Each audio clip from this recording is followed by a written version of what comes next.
Hi was నేను మీ ayurvedic doctor Premanandam. So చూడండి, నేను మీకు ఈరోజు ఈ వీడియో ద్వారా టూటావో అడ్డీని అతి సులువుగా అతికించే ఒక అద్భుతమైన ఆయుర్వేద వైద్యం గురించి ఈ వీడియో ద్వారా చెప్పడం జరుగుతుంది. సో చూస్తున్నారు కదా వ్యూవర్స్, ఇది రావి చెట్టు యొక్క బంక. సో ఎవరైతే ఈ కాళ్ళు, చేతులు, పక్కడెంకలు, శరీరంలోని ఏ మూలన ఉన్న ఎముక విరిగినా కూడా ఫస్ట్ ఎయిడ్ ట్రీట్మెంట్ తీసుకున్నాక ఆర్థోపెడిక్ ద్వారా సర్జరీ కూడా అయిపోయిన తర్వాత ఇప్పుడు నేను చెప్పబోయే ఈ వైద్యాన్ని మీరు పాటించండి. ఎముకలు ఎంతో సులువుగా అతికించుకోవడానికి అద్భుతంగా పనిచేస్తుంది.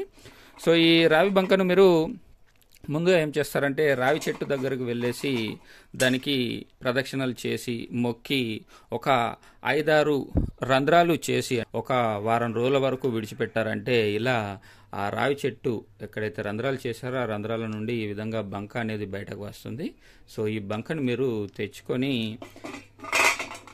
ఇలా కాస్తంత మోతాదు చూస్తున్నారు కదా, ఇలా ఒక చిన్న ముక్క మోతాదు తీసుకొని దీన్ని రోట్లో వేసి, ఇది బాగా ఎండిందనుకోండి ఇలా చూర్ణంలాగా ఈజీగా అవుతుంది. సో దీన్ని రోట్లో వేసి బాగా నూరారనుకోండి,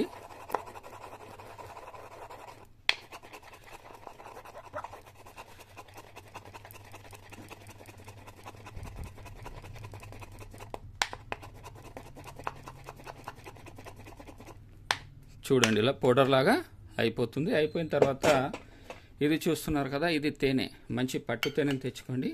కాస్తంత పట్టు తేనెలో ఈ రావి చెట్టు యొక్క బంక నూరినటువంటిది చూర్ణాన్ని ఇందులో వేసి ఇది రోజు పరిగడుపున దీన్ని నాకేసేయండి, ఓకేనా, అంటే తినేసేయండి. దీన్ని తినేసిన తర్వాత మీరు ఒక కప్పు మేక యొక్క పాలను తాగండి. అంటే మరిగించి కానీ మరిగించకుండా కూడా తాగవచ్చు, మరిగించి తీసుకుంటే బాగుంటుంది.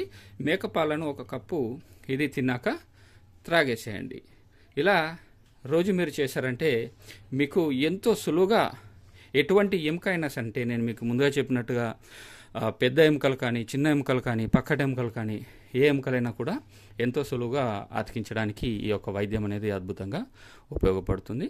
సో మరిన్ని ఇంకా ఇట్లాంటి వీడియోస్ కోసం మీరు కనుక ఇప్పటివరకు నా ఛానల్ని సబ్స్క్రైబ్ చేసుకున్నట్లయితే ఇప్పుడే సబ్స్క్రైబ్ చేసుకోండి. మరియు పక్కన ఉన్న బెల్ ఐకాన్ని ట్యాప్ చేయడం ద్వారా నా యొక్క లేటెస్ట్ వీడియోస్ మీకు అప్డేట్స్ వస్తూ ఉంటాయి. సో మరిన్ని వీడియోస్ కోసం థ్యాంక్ యూ వర్స్.